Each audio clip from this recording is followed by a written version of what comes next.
ଜଗତରେ ଗତି କରୁଛୁ।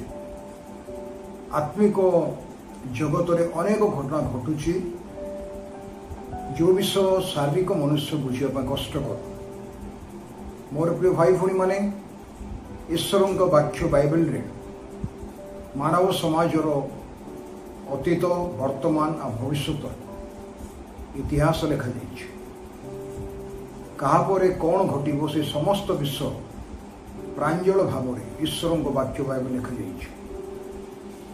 ଈଶ୍ୱରଙ୍କ ବାକ୍ୟ ବାଇବେଲ ପଢ଼ିବା ଦ୍ୱାରା ଏବଂ ଅନୁସନ୍ଧାନ କରିବା ଦ୍ୱାରା, ଅନୁଧ୍ୟାନ କରିବା ଦ୍ୱାରା ଆମେ ଅନେକ ବିଷୟ ଜାଣିବାକୁ ପାରିବା, ଯାହାକି ଆମମାନଙ୍କର ଆତ୍ମିକ ଜୀବନର ନିଷ୍ଠା ଉତ୍ସାହ ନିମନ୍ତେ ତାହା ଆମମାନଙ୍କୁ ପ୍ରସ୍ତୁତ କରିବ।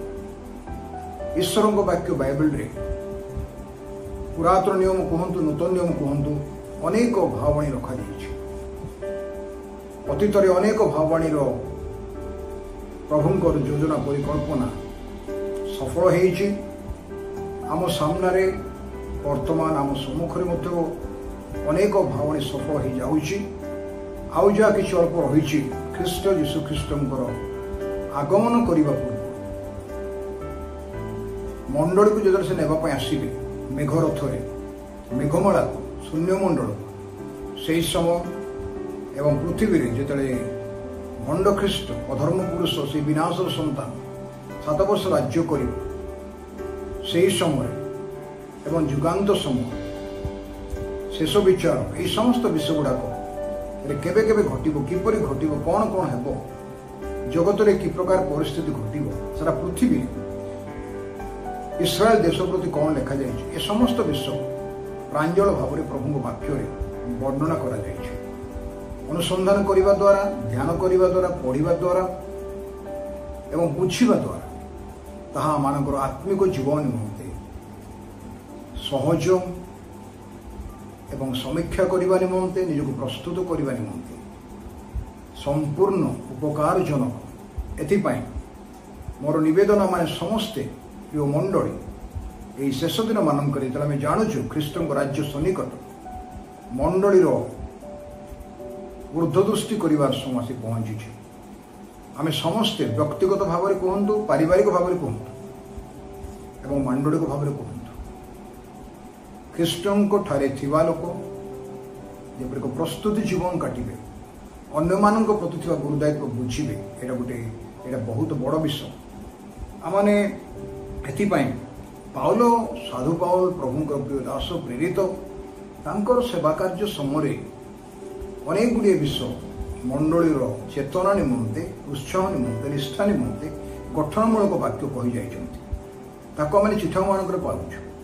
ବର୍ଷ ବର୍ଷ ଧରି ତାକୁ ଅନୁଧ୍ୟାନ କଲେ ସୁଦ୍ଧା ତାହା ସରିବ ନାହିଁ।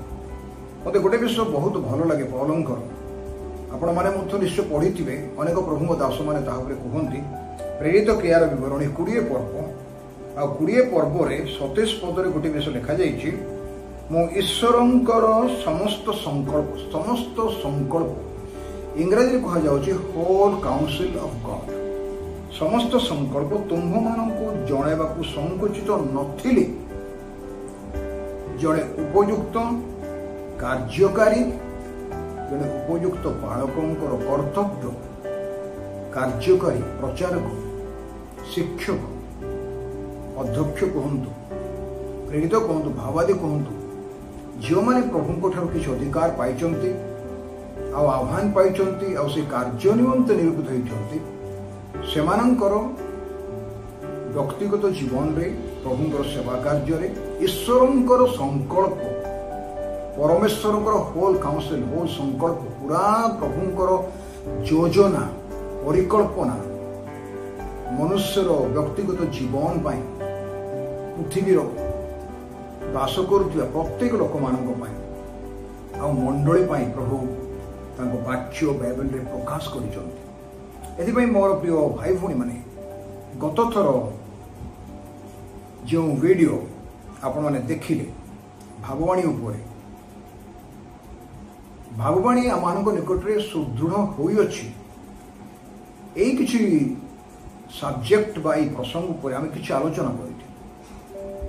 ଆଉ ଏଇ ଦିନମାନଙ୍କରେ ଆମମାନେ दानिएल विवरणी को जीवा प्रकाशित वाक्य भीतर को जीवा एवं अन्यान्य पुस्तक भावाणी पुस्तक पुरातन नियमर एवं नूतन नियमर ये जो भावाणी पुस्तक सब रही से प्रभु अपना हृदय थिबा मनुष्य निमंते पृथ्वी निमंते तांकर योजना परिकल्पना प्रकाश कर माथ्यू सुसमाचार 24 पर्व से 24 पर्व जहाँ प्रभु तांका आगमन संबंध में कहते से विषय मार्क एवं सुसमाचार लुक एवं तो संगे संगे जोहन एम सब प्रकाश कर प्रभुंकर प्रेरित माने वाक्य अनेक विषय गुड़ाक प्रांजल भाव में वर्णना कर ईश्वर समस्त संकल्प आज मंडली बुझा दरकार आम जिते वर्ष बंचा जगत में शेष दिन पर्यंत आम ईश्वर वाक्य शिखिले सर जेहेतु यह अनादि अनंत व्यक्तित्व हृदय वार्ता आपण मो आम परिवार आम पिला आम भविष्य मंडली प्रभु मंडली को छाड़ी कौन कार्य करती ना ए पाउल ये आउ गोटे विषय कहले देखु तुम्भे माने निज निज विषय सावधान निज निज विषय आउ जो मंडली को ईश्वर अपना निज रक्त रे क्रय कर मंडली की प्रतिपालन करने निमंते पवित्र आत्मा जे समस्त पल मध्य तुम्भ मान अध्यक्ष स्वरूप नियुक्त कर विषय सावधान होइथाओ निज विषय सावधान होइथाओ से प्रभु निजर कार्यकारी मान अध्यक्ष मान कहते सेवक मान कहते निज विषय सावधान हुओ एवं जो मंडल को ईश्वर रक्त दे किनिछंती कार रक्त प्रभु यीशु ख्रीष्टंकर पातित पवित्र नूतन नियमर रक्त किनिछंती यीशु कहले माथ्यू 16 पर्व मु आपणा मंडली तोड़बी मंडली यीशु ख्रीष्टंकर से कहले मु आपणा मंडली तोड़बी आमर भाई भूणी माने एथिपाई तुम्भे माने निज निज विषय सावधान निज निज विषय सावधान आउ जो मंडल ईश्वर आपना निज रक्त क्रय करिसंती ताहांकर से मंडली प्रतिपालन करिबार मध्य सावधान करबा निमंते पवित्रात्मा जे समस्त पल मध्य तुम्भ मान अध्यक्ष स्वरूप नियुक्त करिसंती सेमानंक विषय सावधान का विषय सावधान पल विषय सावधान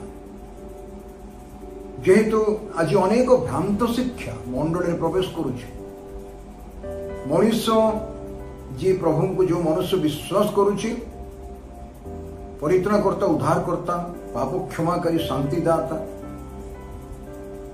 से विश्वासी अनेक समय भ्रांत शिक्षार पड़ी निज विश्वासर पथर ओहरी जाबाटे चली जाऊँ आज मंडली परित्याग करवा गोटे साधारण विषय कौन सी मंडली क्या स्वर्ग को नहीं पार केवल प्रभु यीशु ख्रीष्ट को व्यक्तिगत त्राणकर्ता भाव में ग्रहण करने द्वारा नाम विश्वास करने द्वारा वाक्य को मानिबा द्वारा प्रेम करने द्वारा ही जड़े लोक प्रभु राज्य को अनंत राज्य प्रवेश कर मंडली एथिपाई प्रभु करिसंती जे मंडली रे जेपरी विश्वासी माने प्रेरित मानक शिक्षा सहभागितारे रोटी भांगिबारे प्रार्थना करिबारे निविश्चित होई से माने सुसमाचार प्रचार कार्य प्रभु राज्य वृद्धि करिबारे सहायक हेबे एथिपाई प्रभु मंडली को निर्माण करिसंती आमे गोटे दुईटा सब्जेक्ट मंडल को आलोचना करवा बहुत गुरुत्वपूर्ण ईश्वर वाक्य मंडली को छाड़ी प्रभु कौन सी कार्य करते ना से जहाँ भी कार्य करते मंडली को लेकिन करते एवं जदि आप प्रकाशित वाक्य भीतर को जीवे ताहेले मंडली विहुने प्रभुंकर कौन सी कार्य हुए ना से जहाँ करने चाहती संकल्प प्लान स्ट्रेटेजी योजना परिकल्पना मंडली मध्य दास मान प्रकाश करते दास माने मंडल निष्ठा निमंते साधु मान निष्ठा निमंते से वाक्य मंडली रे प्रचार बा शिक्षा द्वारा एवं कहवा द्वारा बुझेवा द्वारा विश्वासी माने व्यक्तिगत भाव में ନିଜକୁ ସମୀକ୍ଷା କରି ପ୍ରଭୁଙ୍କ ସହିତ ଚାଲିବା ପାଇଁ, ପ୍ରଭୁଙ୍କ ପାଇଁ ବଞ୍ଚିବା ପାଇଁ, ପ୍ରଭୁଙ୍କୁ ଭେଟିବା ପାଇଁ ନିଜକୁ ପ୍ରସ୍ତୁତ କରିବା ନିମନ୍ତେ ଏହି ବାକ୍ୟ ଲେଖାଯାଇଛି। ଈଶ୍ୱରଙ୍କ ବାକ୍ୟ ବାଇବେଲରେ ମଣ୍ଡଳୀର ଗୁରୁତ୍ୱ କାହିଁକି ଏତେ? ଦେଖନ୍ତୁ, ଏଫେସୀ ମଣ୍ଡଳୀକୁ ପାଉଲଙ୍କର ପତ୍ର, ମୁଁ ସଂକ୍ଷେପରେ କିଛି କହିବା ପାଇଁ ଚାହୁଁଛି। 3 ପର୍ବକୁ ଯଦି ଆପଣମାନେ ଯିବେ ତାହେଲେ ଏଇଠି ପାଉଲ କହୁଛନ୍ତି ଏକ ଗୁରୁତ୍ୱପୂର୍ଣ୍ଣ ବିଷୟ। 9 ପଦରୁ ଆମେ ପଢ଼ିବା, 9 ଏବଂ 10 ପଦ 11 ପଦ ପର୍ଯ୍ୟନ୍ତ ପଢ଼ିବା। ଏପରି ଲେଖାଯାଇଛି, ପୁଣି ସର୍ବ ସୃଷ୍ଟିକର୍ତ୍ତା ଈଶ୍ୱରଙ୍କ ଠାରେ ଅନାଦି କାଳରୁ ଗୁପ୍ତ ହୋଇ ରହିଥିବା ନିଖୁଣ ତତ୍ତ୍ୱ ସମ୍ବନ୍ଧରେ ତାହାଙ୍କର ସଂକଳ୍ପ ହିଜ୍ କାଉନ୍ସିଲ କଣ ତାହା ଆଲୋକରେ ପ୍ରକାଶ କରିବା ପାଇଁ ଅନୁଗ୍ରହ ପ୍ରଦତ୍ତ ହୋଇଛି। କାହାକୁ? ପାଉଲଙ୍କୁ। ଏଇ ଯୋଉ ଗାଲାତି, ଏଫେସୀ, କଲୋସି, ଫିଲିପି, ରୋମିଓ, ପ୍ରଥମ କରନ୍ତି, ଦ୍ୱିତୀୟ କରନ୍ତି, ଏଇଠି ଅନାଦି କାଳରୁ ଗୁପ୍ତ ହେଇକି ଯୋଉ ବିଷୟ ଥିଲା, ଦ ସିକ୍ରେଟ ଅଫ ଦ ଲର୍ଡ, ତାଙ୍କର ମେଷ୍ଟୋରୀ, ତାଙ୍କର ନିଗୁଡ ତତ୍ତ୍ୱ ଅନ୍ୟମାନଙ୍କ ଉପରେ ପ୍ରକାଶ କରିନାହାନ୍ତି। ସେମାନଙ୍କ ଉପରେ ଅନ୍ୟ ବିଷୟ ପ୍ରକାଶ କରିଛନ୍ତି। ଖ୍ରୀଷ୍ଟଙ୍କ ଠାରେ ବିଶ୍ୱାସୀର କଣ ଅଧିକାର ଏବଂ ଖ୍ରୀଷ୍ଟଙ୍କ ଠାରେ ବିଶ୍ୱାସର ସମ୍ପର୍କ କି ପ୍ରକାର, ଖ୍ରୀଷ୍ଟଙ୍କ ଠାରେ ମୁଁ କିଏ, ଆପଣ କିଏ, ସେଇ ବିଷୟ ପାଉଲ ପ୍ରକାଶ କରିଛନ୍ତି। ଯଦି ପାଉଲ ଚିଠାକୁ ଲେଖିନଥାନ୍ତେ ବା ପ୍ରଭୁ ତାଙ୍କୁ ଏହି ଚିଠା ସବୁ ଲେଖିବା ପାଇଁ ଯଦି ନିଯୁକ୍ତ କରିନଥାନ୍ତେ, ତାହେଲେ ଆମେ ଖ୍ରୀଷ୍ଟଙ୍କ ଠାରେ ଥିବା ଆମର ଅଧିକାର, ସାମ୍ବିଧାନିକ ଅଧିକାର, ବାଇବେଲର ସାମ୍ବିଧାନିକ ଅଧିକାରକୁ ଆମେ ବୁଝିନଥାନ୍ତୁ। ଏଥିପାଇଁ ସେ କଣ ବୋଲି କହୁଛନ୍ତି ଏଇ ଜାଗାରେ, ଚିରନ୍ତନ ସଂକଳ୍ପ କରିଥିଲେ ଅନୁଗ୍ରହ ଦ୍ୱାରା ତା ପ୍ରଦତ୍ତ ହୋଇଅଛି। ଯାହା କିଛି ପ୍ରଭୁଙ୍କ ସେବକମାନେ ଈଶ୍ୱରଙ୍କ ବାକ୍ୟରୁ ପ୍ରକାଶ କରନ୍ତି, ପ୍ରଚାର କରନ୍ତି, ସେହି ସମସ୍ତ ବିଷୟ ମୋର ପ୍ରିୟ ଭାଇ ଭଉଣୀମାନେ ନିଜ ଜ୍ଞାନ ଦ୍ୱାରା, ପାରମାର୍ଥିକ ଜ୍ଞାନ ଦ୍ୱାରା, ବୁଦ୍ଧି ଦ୍ୱାରା, କୌଶଳ ଦ୍ୱାରା, ଦର୍ଶନ ତତ୍ତ୍ୱ ଦ୍ୱାରା, ଆଉ ଅନେକ ଆତ୍ମିକ ଗର୍ବ, ଅହଙ୍କାର, ଆତ୍ମଜ୍ଞାନ ଦ୍ୱାରା ପ୍ରଚାର କରନ୍ତି। ଅନୁଗ୍ରହ ଉପରେ ନିର୍ଭର କରନ୍ତି ନାହିଁ। ଆଉ ଯୋଉଥିପାଇଁ ସେ ବାକ୍ୟ ହୃଦୟ ଭିତରେ ପ୍ରବେଶ କରେ ନାହିଁ। ଏଇଟା ମୁଖର ବାକ୍ୟ, ଜ୍ଞାନର ବାକ୍ୟ, ତା ମସ୍ତିଷ୍କ ଭିତରକୁ ଯାଏ ଏବଂ ସେଇଟା ଆତ୍ମା ଭିତରେ କାର୍ଯ୍ୟ କରେ ନାହିଁ। ଏଥିପାଇଁ ଏଇଠି ସେ କହୁଛନ୍ତି, ଅନୁଗ୍ରହ ଦ୍ୱାରା ମୋତେ ସେଇ କଣ ନିଗୁଡ ତତ୍ତ୍ୱ ପ୍ରଭୁ ତାଙ୍କର ସଂକଳ୍ପ ପ୍ରକାଶ କରିଛନ୍ତି, ତା ଆଲୋକରେ ପ୍ରକାଶ କରିବା ପାଇଁ। ତାର ତ ଆପଣଙ୍କ ପାଇଁ, ମୋ ପାଇଁ ବାହାରେ ଖୋଲା ଖୋଲି, ସେଦିନ ମୁଁ ଯେପରି କହୁଥିଲି, ଭାବବାଣୀ ଏକ ପ୍ରଦୀପ ସ୍ୱରୂପ, ଭାବବାଣୀ ଏକ ପ୍ରଭାତୀ ତାରା ସ୍ୱରୂପ। ତାହା ଆଲୁଅରେ, ଅନ୍ଧକାର ଭିତରେ ଆଲୁଅ ପରି ଦେଖାଯାଏ, ଆଲୁଅ ପରି ପ୍ରକାଶିତ ହୁଏ ଏବଂ ଆମେ ବାକ୍ୟ ଯୋଉଟା ବୁଝିପାରୁନୁ ତାହା ଦ୍ୱାରା, ଭାବବାଣୀ ଦ୍ୱାରା ବୁଝିବାକୁ ପାରିବା। ଏଥିପାଇଁ ଭାବବାଣୀ ଈଶ୍ୱରଙ୍କ ବାକ୍ୟରେ ପୁରାତନ ନିୟମରେ ଏବଂ ନୂତନ ନିୟମରେ ଦିଆଯାଇଛି। ପୁରାତନ ନିୟମରେ ଅନେକ ଭାବବାଦୀ ମାନଙ୍କର ବହି ଅଛି, ନୂତନ ନିୟମରେ କେବଳ ଗୋଟିଏ ବହି ଅଛି, ତା ହେଉଛି ପ୍ରକାଶିତ ବାକ୍ୟ। ଏଇଠି ଦେଖନ୍ତୁ, ମୁଁ ଯୋଉ ପଦ ପଢିବା ପାଇଁ ଚାହୁଁଛି ଏବଂ ଆଲୋଚନା କରିବା ପାଇଁ ଚାହୁଁଛି, ତାହା ଏଇଠି ଅଛି, ଆମ୍ଭମାନଙ୍କର ପ୍ରଭୁ ଖ୍ରୀଷ୍ଟ ଯୀଶୁଙ୍କ ଠାରେ ଈଶ୍ୱର ଯେଉଁ ଚିରନ୍ତନ ସଂକଳ୍ପ କରିଥିଲେ, ଚିରନ୍ତନ ସଂକଳ୍ପ, ବାପା ମା ଯେପରି ପିଲାମାନଙ୍କ ପାଇଁ ସଂକଳ୍ପ କରନ୍ତି, ସେମିତି ବିଶ୍ୱାସୀ ମାନଙ୍କ ନିମନ୍ତେ, ଆପଣଙ୍କ ମାନଙ୍କ ନିମନ୍ତେ, ମୋ ପାଇଁ ବା ମୋ ନିମନ୍ତେ, ଆମ ଈଶ୍ୱରଙ୍କ ସନ୍ତାନ, ତାଙ୍କ ପରିବାରଭୁକ୍ତ, ଏଥିପାଇଁ ଆମମାନଙ୍କ ନିମନ୍ତେ ତାଙ୍କର ଚିରନ୍ତନ ସଂକଳ୍ପ କରିଥିଲେ। ତଦନୁସାରେ ଯୋଉ ସଂକଳ୍ପ କରିଥିଲେ, ତଦ ଅନୁସାରେ ମଣ୍ଡଳୀ ଦ୍ୱାରା ଯେପରି ତାହାଙ୍କର ବହୁବିଧ ଜ୍ଞାନ, ସ୍ୱର୍ଗରେ କର୍ତ୍ତାପଣ ଅଧିକାର ପ୍ରାପ୍ତ ବ୍ୟକ୍ତିମାନଙ୍କୁ ଜ୍ଞାତ କରାଯାଏ। ମଣ୍ଡଳୀ ଦ୍ୱାରା ଈଶ୍ୱରଙ୍କର ବହୁବିଧ ଜ୍ଞାନ ଆଉ ସ୍ୱର୍ଗର କର୍ତ୍ତାପଣ, କିପରି ଶାସନ ଚାଲିଛି, ସ୍ୱର୍ଗର ପାର୍ଲାମେଣ୍ଟ, ରାଜ ଦରବାର କେମିତି, ପ୍ରଭୁଙ୍କର ଯୋଜନା ପରିକଳ୍ପନା ତାଙ୍କ ଲୋକଙ୍କ ପାଇଁ କି ପ୍ରକାର, ସେଇ ବିଷୟଟାକୁ କଣ କରାଯାଇଛି, ଈଶ୍ୱରଙ୍କ ବାକ୍ୟରେ ପ୍ରକାଶ କରାଯାଇଛି। କାହା ଦ୍ୱାରା? ମଣ୍ଡଳୀ ଦ୍ୱାରା, ପ୍ରଭୁଙ୍କ ଦାସମାନଙ୍କ ଦ୍ୱାରା।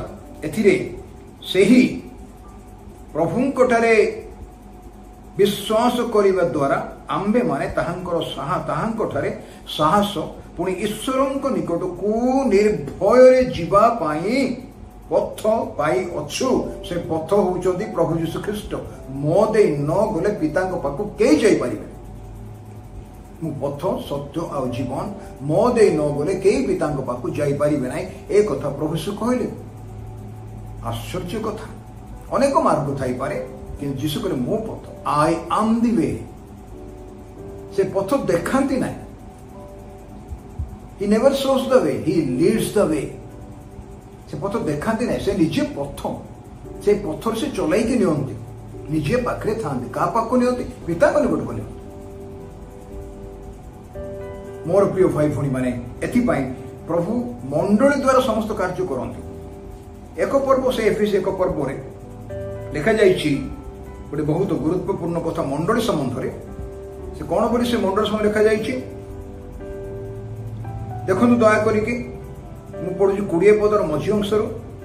से शक्ति से ख्रीष्टंक ठारे साधन करी ताहांकु मृत मानक मध्य उठाई समस्त आधिपत्य कर्तापण शक्ति प्रभुत्व पुणी इहकाल और मध्य परकाल जेते नाम ख्यात समस्त उन्नति कराई जे से मनुष्य की जन्म है निजे अनादि अनंत व्यक्तित्व से वाक्य रूपी परमेश्वर जीशुख्रीष्ट रूप में देहबंत हेले एवं तांको पाखरे संपूर्ण ईश्वरत्व देहबंत होकर बास करुला।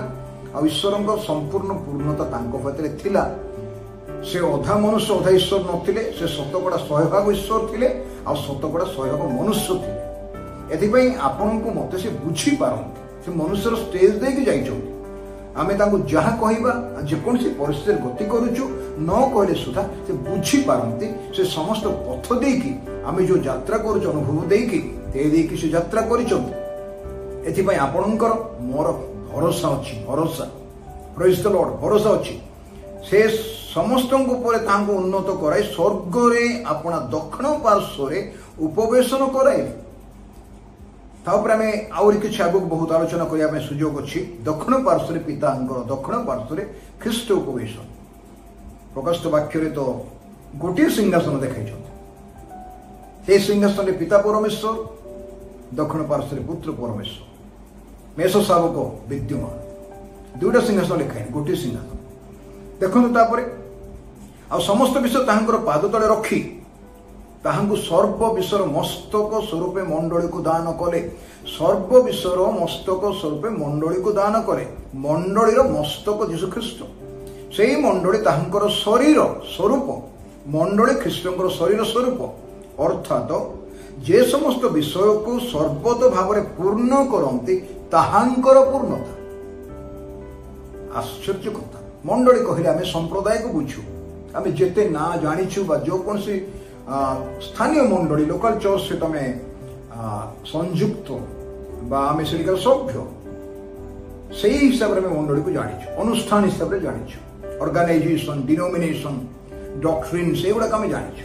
किंतु मंडली कहले जे ख्रीष्टंकर शरीर आपण प्रथम करंती 12 पर्व जदि पढ़िबे मंडलीर गुप्त रहस्य बुझिबा पाइबे।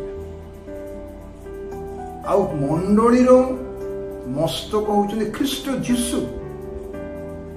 मस्तक शरीर मिसिक रुहंती। शरीर कहले गोटे अंग नुहे, शरीर कहले बहुत किछि अंग को धरिकी आपनकर गोड़ हाथ आमर शरीर भितरे आमानकर हृदपिंड आमानकर लिवर लैंग्स आमानकर भितर अनेक शिरा प्रशिरा अस्थि आमानकर ब्रेन आमानकर किडनी विभिन्न विषय रहीकि एमाने एकत्र फंक्शन मिसिक करूचंती आ शरीरटा चलीची आ डायरेक्शन कोठु पाउचंती निर्देश मस्तक। मंडली ख्रीष्टंक द्वारा निर्देश पाइकी परिचालित होबार आवश्यक रही। आद्य मंडली से परिथिला एटा पितृपुरुष मानकर सीमा ताकु लंघन करा जीव नाही। जेते बड़ महान प्रभु दास होले सुधा से पितृपुरुष मानकर सीमा लंघन करि पारिबो नाही। प्रेरित माने जो भित्तिमूल पकईचंती प्रेरित भाववादी मानकर भित्तिमूल से भित्तिमूल भितर ही मंडल रहा पड़ो। से माने जो रेखा टाणी देइचंती से रेखा को डेइबा हेबो नाही। आ सेटा निजर आह्वान को बुझिकी सेवा कार्य करिया पड़ो। मु जोटा नुहे सेटा करिया पय चेष्टा कले मु विफल हेछि। आज अनेक मंडली विफल, आज अनेक मंडली अनेक अनुष्ठान विफल कहीं जानी जहाँ को जो कम दि जाए ना प्रभु आड़ू से कम लोक मैंने करुँच